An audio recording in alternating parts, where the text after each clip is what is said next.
Assalamualaikum warahmatullahi wabarakatuh. Innal hamdalillah nahmaduhu wa nasta'inuhu wa nastaghfiruh wa na'udzu billahi min shururi anfusina wa min sayyiati a'malina may yahdihillahu fala mudilla lahu wa may yudlil fala hadiya lahu. Asyhadu an la ilaha illallah wahdahu la syarika lah wa asyhadu anna Muhammadan abduhu wa rasuluh. Qala Allah ta'ala ba'da a'udzu billahi minasy syaithanir rajim. Bismillahirrahmanirrahim.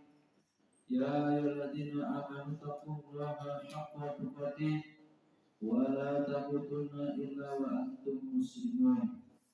Qala ya ayyuhan-nasu taqu rabbakumul ladzi khalaqakum min nafsin wahidah khalaqa minha zawjaha wa basa minhuma rijalan katsiran wa nisaa'a wattaqullaha alladzi tasaaluna bihi wal arham innallaha kana 'alaikum raqiba.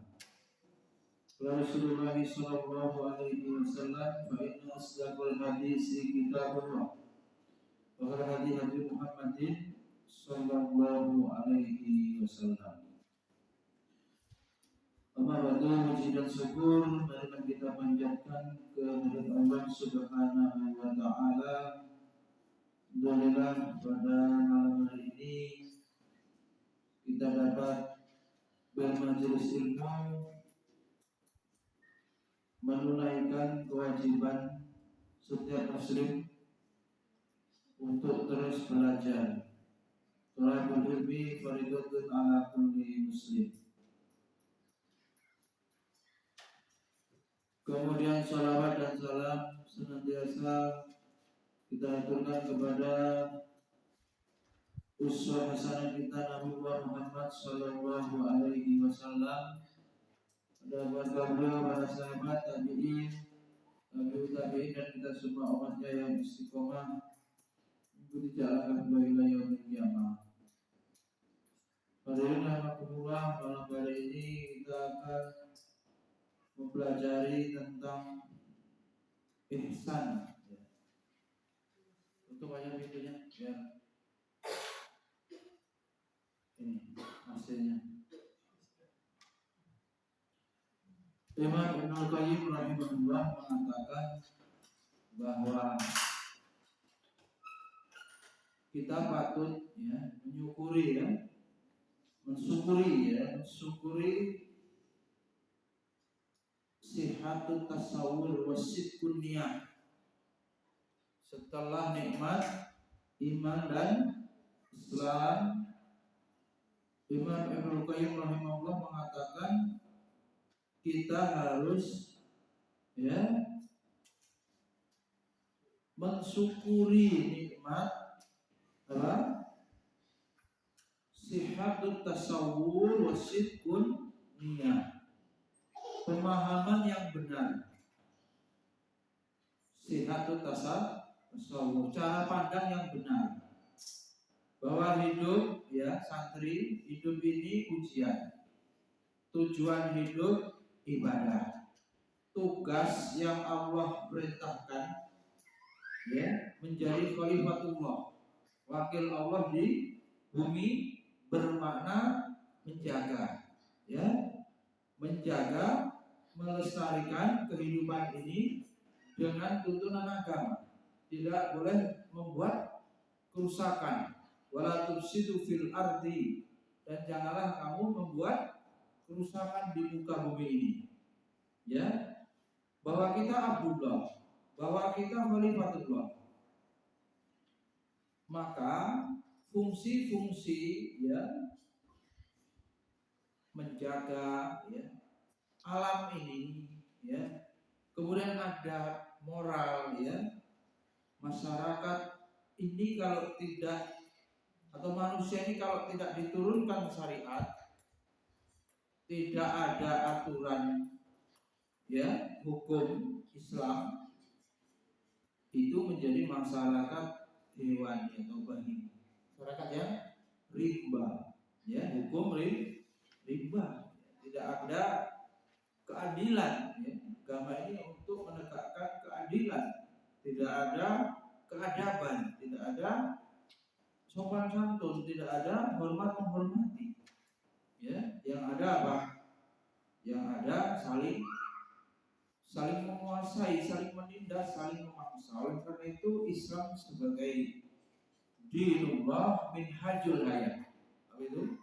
Pedoman hidup yang diturunkan, ya, syariat yang diturunkan untuk mengatur kehidupan manusia supaya manusia itu beradab, ya, supaya manusia itu hidupnya benar, tertata dengan benar, dengan baik. Nah, itu pemahaman yang benar. Kemudian kalau santri itu nanti diharapkan, ya, untuk dapat meneruskan tongkat estafet dakwah Rasul, sambung menyambung, ya. Kalau lari estafet itu bawa teman sambung lagi, ya. Dari kakeknya ke anaknya, ke cucunya, ya kan? Seorang kakek punya anak, ya, ke cucunya, cicitnya terus. Ini santri belajar, ya, mondok dari guru-guru yang ada, ya, turun ke antum semuanya. Nanti antum punya anak atau antum punya murid, turun.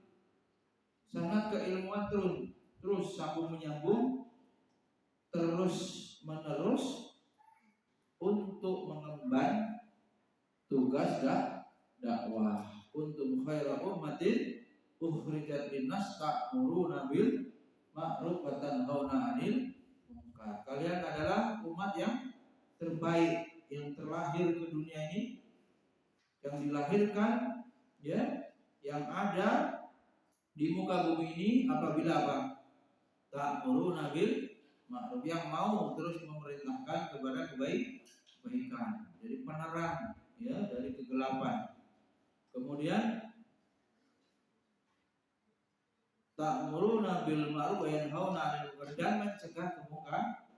Nah, ini tugas itu, ya, santri semuanya sadar diri, sadar fungsi. Sadar diri apa? Hak Abdullah, ya, bertugas untuk beribadah, menjalankan semua perintah, meninggalkan larangan, ya.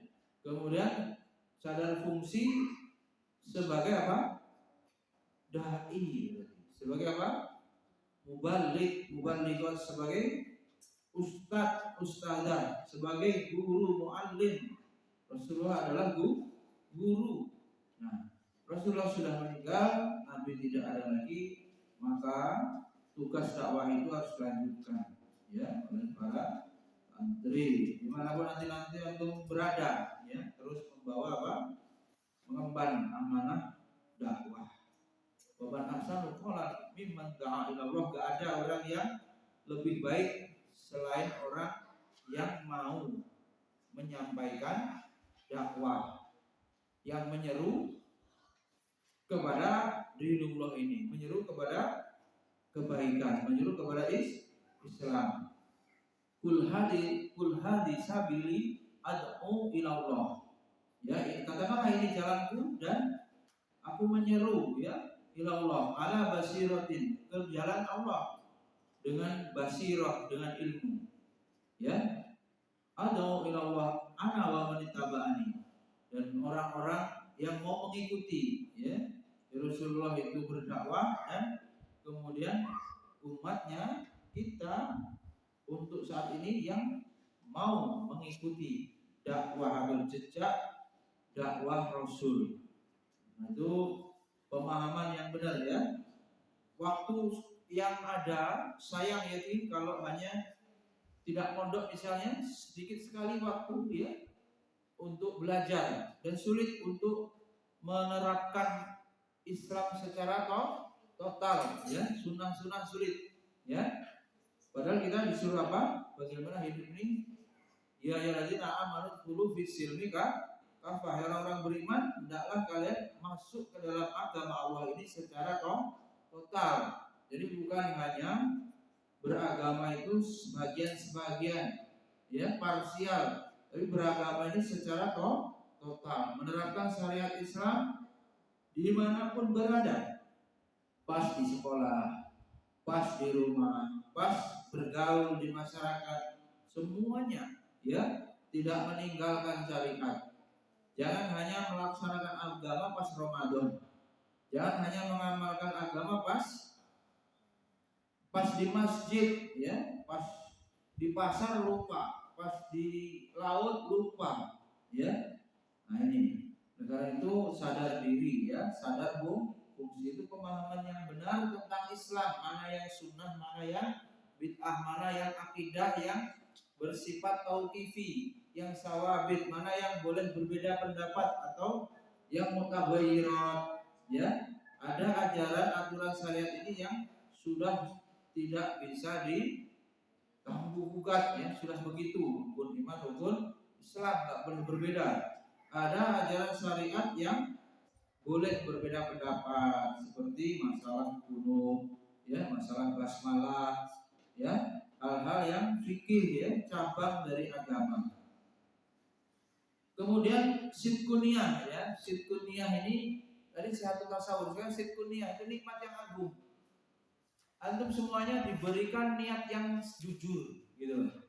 Ini sulit ya, mahal. Kalau Allah menganugerahkan jujur, niatnya benar, mencari ilmu benar karena mengharap ridha Allah.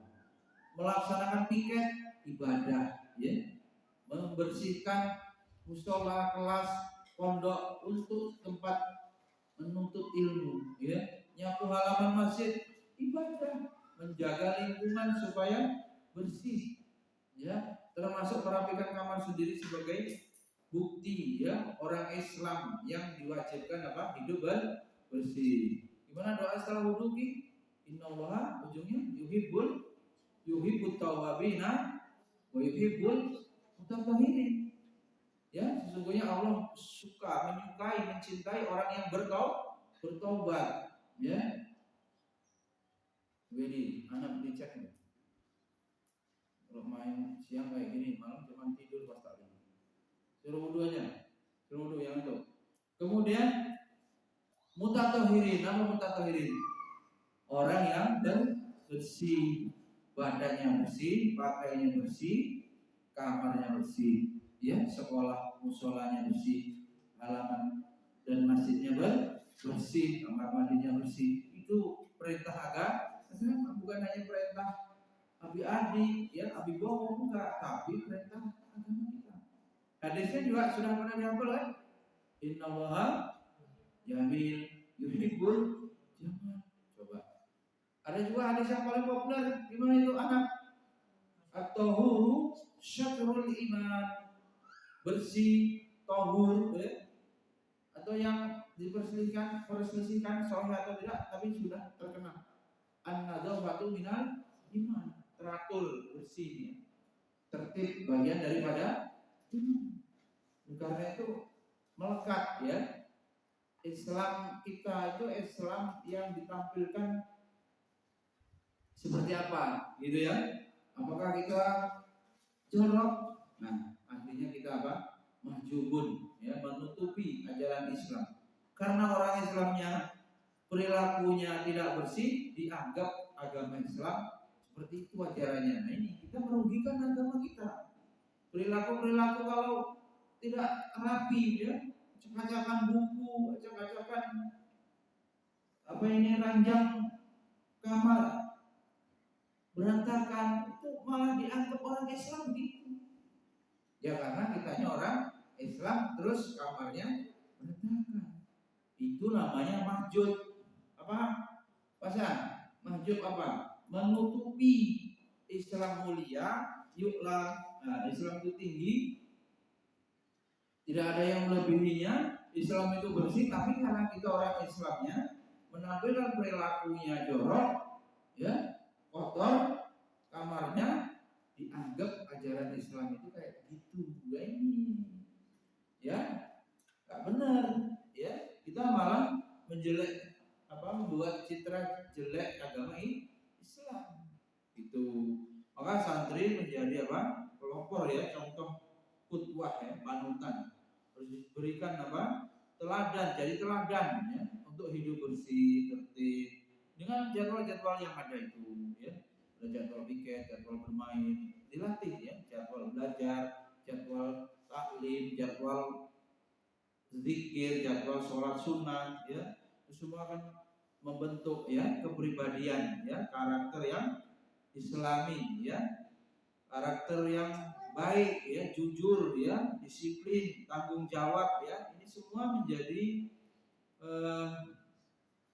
penting ya untuk bisa dilatihkan, untuk bisa dikuasai. Karena itu santri perhatikan apa tadi? Sidqun niyah. Apa kata Abdullah? Sidqun niyah itu apa? Niat yang jujur, benar maksudnya. Benar menuntut ilmu karena Allah, benar ya, mengerjakan tugas benar. Satunya tadi apa Pan? Nikmatnya sihat tuh tasawur. Apa sihat tasawur Pan? Pemahaman yang benar, menuntut ilmu wajib ya. Jangan sampai menyimpang ya, menuntut ilmu terpaksa atau punya pemahaman yang keliru lainnya. Kemudian kita masuk materi tentang ihsan. Apa itu ihsan? Waktu itu sudah terjelaskan sedikit Islam, iman, dan ihsan. Ihsan itu artinya berbuat yang terbaik. Tingkatan paling tinggi dalam beragama. Paling rendah apa paling rendah? Islam. Yang kedua iman. Yang paling tinggi kedudukannya adalah ihsan. Ya, ihsan itu berbuat yang terbaik ya. Orang yang melakukan atau perbuatan seseorang untuk melakukan perbuatan yang ma'ruf ya, dan menahan diri dari dosa ya. Kemudian dia mendermakan kebaikan kepada hamba Allah yang lainnya, baik melalui hartanya, muhsin orangnya, ihsan perbuatannya, kehormatannya, ilmunya maupun raganya, dia lebih mengutamakan kebaikan-kebaikan yang ada itu ya. Kalau ihsan itu dinisbatkan kepada peribadatan, kita menyembah Allah ya, sebagaimana yang disabdakan Rasul, anta budallaha ka'annaka tarahu fa in lam takun tarahu fa innahu yarah. Hadis riwayat Muslim ya. Qala fa akhbirni anil ihsan. Qala anta budallaha ka'annaka tarahu fa in lam takun tarahu fa innahu yarah. Wahai Rasulullah, apa itu ihsan? Rasulullah SAW menjawab, kamu menyembah Allah seakan-akan kamu melihatnya. Maka jika kamu tidak mampu ya dalam keadaan seperti melihat Allah, yakinilah, imanilah apa? Bahwasanya Allah melihatmu atau Allah melihat kita. Itu sebagai sebuah kepastian gitu ya.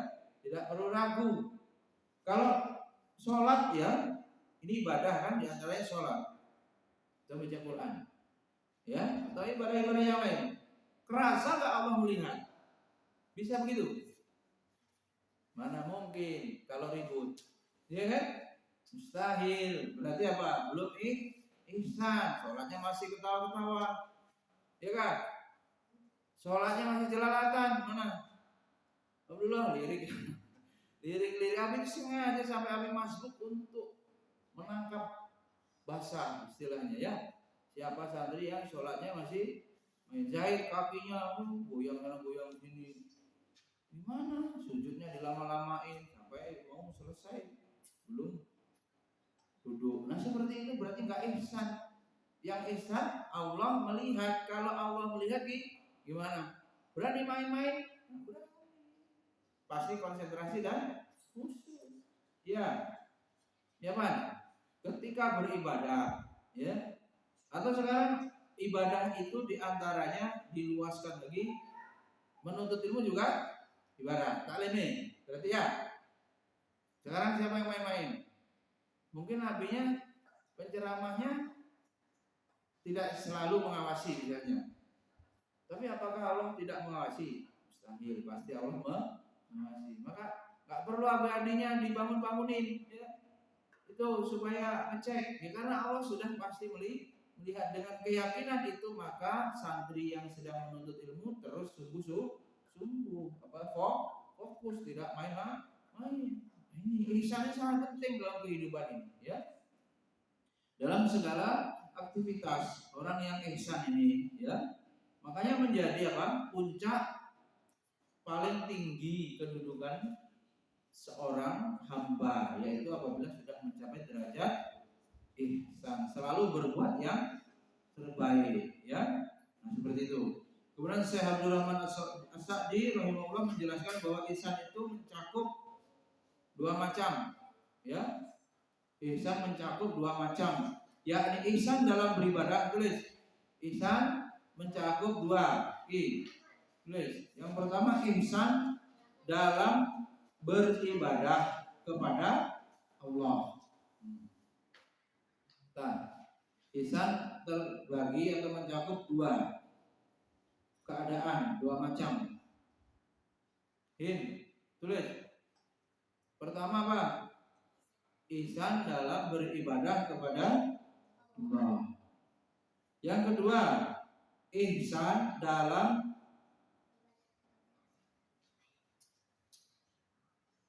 menunaikan hak sesama makhluk ini kepada manusia, berbuat baik kepada manusia, menunaikan hak, bahkan kalau bisa selalu, ya, tidak pernah merugikan orang lain, malah menguntungkan. Kita itu memberikan manfaat, kita ini memberikan maslahat kepada orang yang berinteraksi atau bermuamalah dengan kita, nggak pernah merugikan, ya. Pribadinya justru seneng, ya, orang ketemu dia orangnya baik, gitu, ya, suka menolong misalnya, tidak pernah menyakiti, ya, orangnya senantiasa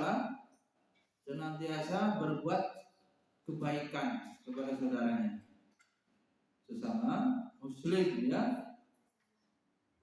Bagaimana caranya ihsan dalam beribadah kepada Allah? Maknanya itu beribadah kepada Allah ini seolah-olah kita merasa diawasi, ini yang terutama ini, ya. Dan bagaimana berihsan kepada makhluk, menunaikan hak-haknya, ya. Tidak boleh merugikan, tadi sudah Nabi jelaskan, ya. Tidak boleh merugikan. Kemudian supaya bisa memiliki atau ada ihsan dalam diri kita, ada tingkatan-tingkatannya. Ya, tulis. Yang pertama, muraqabah. Supaya ihsan bisa terwujud, ya, ada tingkatan-tingkatannya. Yang pertama, muraqabah. Apa muraqabah? Sering Nabi sampaikan. Apa muraqabah kalian? Senantiasa, ya, merasa diawasi oleh Allah. Catat yang lengkap. Suka apa? Muraqabah artinya? Iya, bahkan merasa diperhatikan oleh Allah dalam apa? Semua gerak-gerik aktivitasnya. Bangun tadi udah tidur lagi. Bingung kamu nanti kalau tidur habis maghrib, bisa stres lama-lama. Jangan habis maghrib tidur, jangan habis asar tidur, jangan habis subuh. Ya, apa yang pertama tadi? Muraqabah. Anak ini kemana ini anaknya?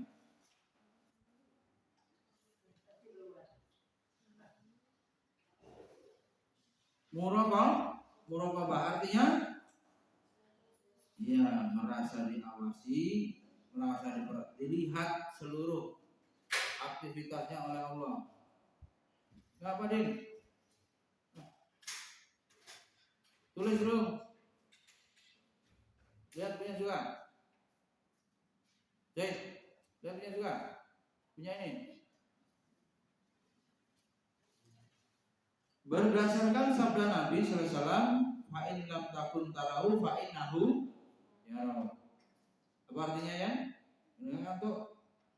Nanti ini siang dikasih main kebablasan, taklim tidur. Ini susah amat diatur. Gimana? Bolak-balik hidupnya.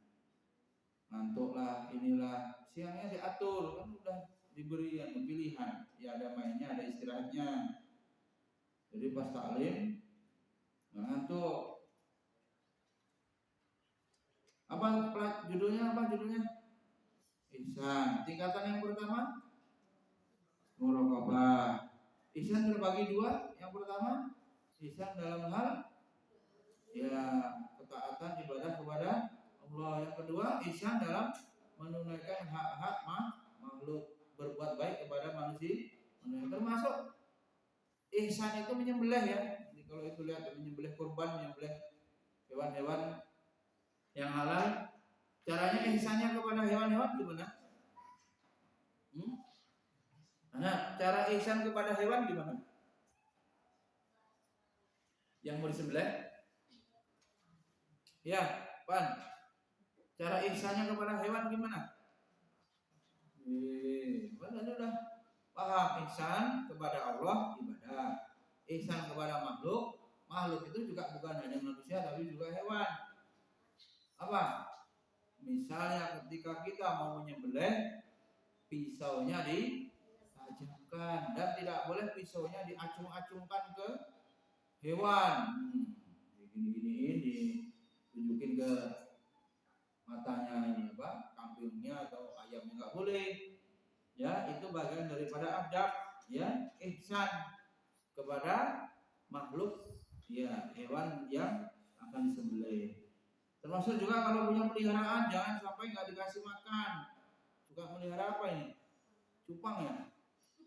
Apalagi ini hewan-hewan kucing ya? Ya harus kasih makan. Apalagi dikurung. Masih mending kucing kalau nggak dikurung. Yang dikurung apa yang burung ya? Apalagi? Seluruh hewan yang dikurung, yang di kandang ya, tidak bisa dia mencari makan, maka harus disiapkan makanannya.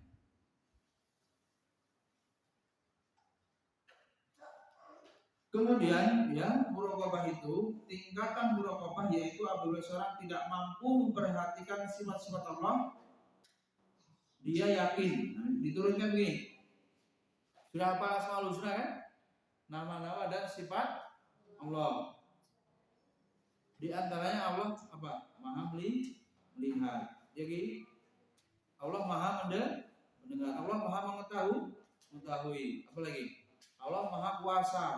Allah Maha semuanya. Maha itu milik Allah. Nah, kita tahu sifat-sifat Allah itu ya, kita yakini ya, tergantung keadaan kita. Misalnya kita berdoa, yakin Allah mendengar doa kita. Kita sedang merasa kesulitan, yakin Allah akan memberikan pertolongan apabila kita meminta pertolongan kepadanya. Ya, kita ingin semangat ibadah, yakin Allah akan, tidak mungkin Allah akan luput ya mencatat amal perbuatan kita. Nggak usah khawatir. Nah, sifat-sifat Allah yang ada itu kemudian menjadi fondasi ya di dasar keimanan kita yang akan melahirkan muraqabah itu. Muraqabah tadi ya, di dalamnya kita akan, kan kita sudah tahu ya, sudah mempelajari tentang asma dan sifat Allah, termasuk bagian dari tauhid ini, tauhid asma dan sifat. Maka tingkatan inilah yang dimiliki oleh orang-orang yang ihsan itu ya, muraqabah itu dengan dipadukan di hatinya itu ya. Allah itu memiliki sifat-sifat, dan juga kalau kita tidak mampu atau belum mampu, yakin ya Allah melihat. Misalnya Allah tidak akan ya istilahnya mengecewakan, nggak mungkin ya, nggak dinilai gitu ya amalan-amalan kita, tidak mungkin. Nah, dengan keyakinan itu maka kita bisa memiliki rasa ihsan ya. Misalnya pas sholat nih, pas sholat perhatikan gimana pas sholat itu mengerjakan sholat kita merasa Allah memperhatikan kita, gitu. Dampaknya kita akan sungguh-sungguh, kita akan mantap gitu. Allah pasti melihat, ya. Kita merasa begitu. Maka kalau kemudian kesadaran itu muncul, sholatnya akan khusyuk, akan sungguh-sungguh, pakaiannya nggak asal gitu kan, nggak pakai kaos gitu, terus nggak mau pakai peci, kan Allah melihat gitu. Kita diperintahkan untuk apa? Memakai pakaian libas taqwa dzalika khair. Disuruh apa? Memakai baju yang bagus, ya, yang memenuhi keadaban, ya, bukan sekedar memenuhi syarat aurat, ya.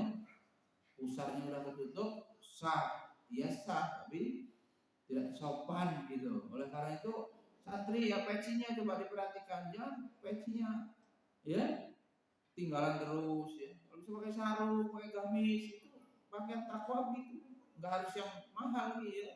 Sarung apa ini, celana sarung bagus, pakai peci, pakai sejadah, tertib rapi, bagus itu, ya. Karena kita mau menghadap Allah, bukan sembarangan loh, ya, raja di raja, ya.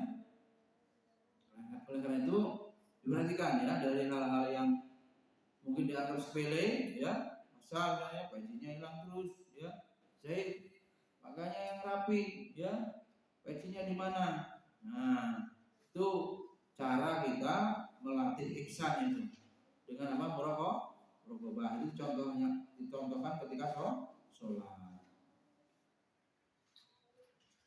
Kemudian juga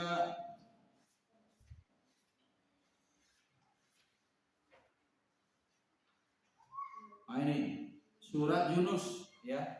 Surat Yunus ayat 61, coba nanti ditambahkan catatan tulisan Arabnya. Ini penjelasannya. Wa ma takunu fi sya'ni wa ma tatslu minhu min Qur'anin wa la ta'maluna min amalin illa kana 'alaikum syuhudan. Nah ini. Syuhudan itu fiduna fi. Perhatikan, kamu tidak berada dalam suatu keadaan dan tidak membaca suatu ayat dari Al-Quran, dan kamu tidak mengerjakan suatu pekerjaan ini, melainkan apa? Syuhudan, Allah yang menjadi saksi. Ini kan khawatir. Ini Allah berfirman menegaskan seluruh amal-amal yang kita lakukan, gak usah khawatir, Allah yang menjadi saksi. Maka santri, ya, hati-hati, ya, mungkin abi-abinya ngawasinya lengah gitu kan, abinya nggak ada, pergi mau bebas, ya, ure gitu, nggak ada yang ngawasi, ya, atau yang ngawasi abi-abi yang nggak galak, jadi berani melawan. Hati-hati, ya. Syuhudan itu fiduna fi, Allah jadi saksi atas perbuatan yang kamu lakukan. Berobos, ya, berobos ini, dorong-dorong, ya. Allah tahu, Allah menjadi apa? Saksinya. Din, Allah jadi saksinya, ya. Apa yang dilakukan itu? Coba ditata pas pelajaran itu, yang keadaan badan, pikirannya yang fit, yang sehat, yang siap gitu, ya kan. Jangan pas pelajaran banyak alasan, tapi pas main sehat, hujan-hujanan nggak pernah ngeluh, ya. Pas hujan-hujanan itu nggak pernah merasa sakit ini sakit itu, sehat. Pas pelajaran banyak betul alasan. Ya, itu berarti tadi nggak jujur niatnya menuntut ilmu, ya, terpaksa, ya kan, tidak sidquniyah tadi, ya, dia belum ridho terhadap tugasnya sebagai santri menuntut ilmu. Menuntut ilmu bukan perintah orang tua semata, perintah siapa? Perintah Rasul, nggak main-main, ya. Jadi bukan karena paksaan, kata umiku disuruh mondok lagi cuma setahun lagi yang di Lampung, enggak hanya itu, Allah yang nyuruh, gitu. Rasulullah yang nyuruh, ya. Tuntutlah ilmu, ya kan, dari apa? buayan kan sampai apa? Ya. Iya, minal mahdi ila lahdi ulubudin mah minal mahdi ila lahdi, ya kan? Nah, tolabul ini faridoh. Yarfa'ilahul ladzina amanu minkum. Perintah Allah. Jadi orang tua itu melaksanakan tugas yang Allah perintahkan untuk menyuruh anaknya menuntut ilmu. Kalau orang tuanya sendiri tidak mampu, ya, tidak punya ilmu atau bukan jurusan agama, ya bisa dibantu sama pondok-pondok yang ada, sekolah-sekolah yang ada ini, supaya bisa berjalan, ya. Orang tuanya bekerja untuk membiayai anaknya, ya, membayar di pondoknya untuk membiayai, ya, gurunya, operasional, berbagi tugas seperti itu, ya. Artinya apa? Santri jangan sia-siakan, ya. Perintah siapa tadi? Allah. Perintah siapa? Rasul. Orang tua belajar agama tahu tugas orang tua. Diturunkan. Ya ayyuhalladzina amanu qu anfusakum wa ahlikum. Surat At-Tahrim sudah hafal kan? Ayat 6 ya. Ya orang-orang yang beriman, jagalah dirimu. Nah, orang tua jaga. Ya, anfusakum wa ahlikum dan keluargamu. Anggota keluarga. Bapak, ibu antum, anggota keluarganya antum. Dari apa? Naro. Dari api neraka. Waquduhan nasu wal hijarah. Yang mana neraka itu bahan bakarnya apa? Batu dan manusia. Manusia jadi bahan bakar neraka.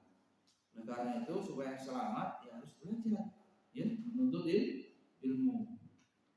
Kemudian tingkatan yang kedua, ya. Jadi yang pertama apa? Muraqabah. Yang kedua musyahadah. Musyahadah.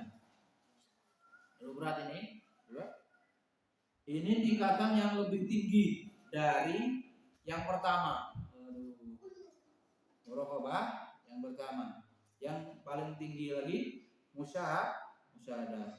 Maksudnya tingkatan tinggi bukan yang nomor 1 muraqabah, tapi yang paling tinggi musyahadah. Yaitu seseorang kita senantiasa memperhatikan sifat-sifat Allah. Ya, berat betul. Musyahadah. Kamil. Buat nulis jangan dirobekin. Senantiasa memperhatikan sifat-sifat Allah dan mengaitkan seluruh aktivitasnya. Ya, berat. Mengaitkan seluruh aktivitasnya dengan sifat-sifat Allah tersebut.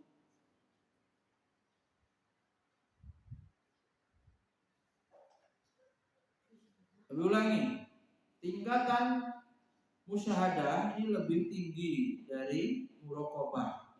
Ya, musyahadah itu apa? Senantiasa memperhatikan sifat-sifat Allah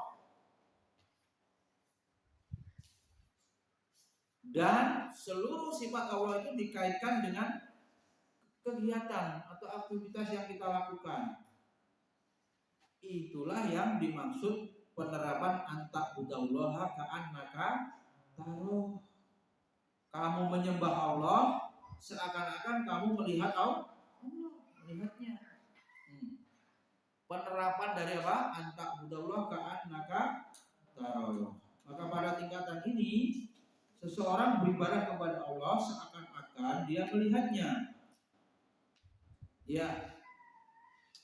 Jadi perlu ditekankan bahwa yang dimaksud di sini bukanlah melihat Allah langsung secara fisik, apa namanya, zatnya, ya. Oke ya. Yang telah paham bahwa yang dimaksud di sini bukan langsung Allah itu muncul gitu. Bukan begitu, tidak bisa Allah dilihat di dunia ini, ya. Namun melihat sifat-sifat Allah, ya, maksudnya itu. Melihat sifat-sifat Allah, ya. Musyahadah itu begitu. Maknanya memperhatikan pengaruh sifat-sifat Allah bagi makhluk. Pengaruh apa? Sifat-sifat Allah bagi makhluk. Apa Apabila seorang hamba sudah memiliki ilmu dan keyakinan yang kuat terhadap sifat-sifat Allah, dia akan mengembalikan semua tanda kekuasaan Allah pada nama-nama dan sifat-sifatnya. Coba ya dihafalkan biasanya itu apa? Asmaul Husna yang dihafalkan itu. Coba diulangi. Dulu udah hafal. Saya hafal ya. Gimana coba? Untuk contoh. Ya Allah, Ya Rahman, Ya Rahim, Ya Malik, Ya Qudus, Ya Salam, Ya Mu'min, Ya Muhaimin, Ya Aziz, Ya Jabbar, Ya Mutakabbir, Ya Khaliq. Yang hafal terus. Ya Bari, Ya Musawwir, Ya Qahhar, Ya Rahman, Ya Fattah, Ya Alim, Ya Basir. Ya. Sekarang yang paling dihafal berapa? Ya Razak, Allah Maha Rizki. Ya Alim, Allah Maha Tawi. Terus apa lagi? Ya Basir, Ya Latif, yang lembut. Ya Aziz, yang Maha Kuasa. Apa lagi? Sami, Maha mendengar. Apa lagi? Rahman, Pemurah, Rahim, penyayang. Itu diingat gitu loh. Ya. Bagaimana caranya? Makna-makna dari sifat-sifat Allah tadi dibuat memberikan pengaruh supaya memiliki pengaruh ya kepada perbuatan kita. Mau berbuat maksiat, Allah Maha melihat. Gitu ya, berani-berani. Percuma ya, aman dari guru pengawas, abi umi yang pengasuh, tapi tidak akan luput dari pengawasan Allah. Begitu ya. Apa saja sifat-sifat Allah itu dikaitkan dengan ya perilaku kita dalam kehidupan sehari-hari ya. Apabila seorang hamba sudah memiliki ilmu dan keyakinan yang kuat terhadap sifat-sifat Allah, dia akan apa? Dia akan mengembalikan semua tanda kekuasaan Allah pada nama-nama dan sifat-sifatnya. Dan inilah tingkatan tertinggi dalam derajat ihsan. Orang ihsan ini orang yang paling tinggi. Innallaha ma'al ladzina taqaw wal ladzina hum muhsinun. Sesungguhnya Allah berserta orang-orang bertakwa dan orang-orang yang berbuat ihsan. Enggak main-main ini orang yang selalu berbuat baik ini. Di naungan Allah berada bersama dia. Ya. Di Allah dalam ayat An-Nahl ini, sungguhnya Allah bersama orang-orang yang bertakwa dan bersama orang-orang yang berbuat ihsan. Maka dalam ayat ini menunjukkan keutamaan orang yang muhsin. Apa? Keutamaan orang yang selalu berbuat baik, selalu dekat dengan Allah. Ya, bagaimana tujuan ibadah itu mendekatkan diri kepada Allah. Nah, orang yang ihsan ini pasti ya. Lalu kalau dekat dengan Allah tentu ada kebersamaan khusus, tentu mudah mendapat pertolongan. Gitu orang ihsan ini ya, mendapat hidayah, bimbingan dari Allah. Kenapa? Karena selalu berbuat baik dan selalu dekat dengan Allah, orang-orang yang ihsan itu. Maka dia selalu mentaati Allah ya, dengan mengikhlaskan niat. Ya, tujuan ibadah untuk Allah. Maka diberikan secara benar ya, melaksanakan syariat Allah dengan petunjuk yang telah dijelaskan oleh Rasulullah Sallallahu Alaihi Wasallam. Demikian mudah-mudahan bermanfaat. Subhanallahumma wa bihamdika, la ilaha illa anta, astaghfiruka wa atubu ilaik. Assalamualaikum warahmatullahi wabarakatuh.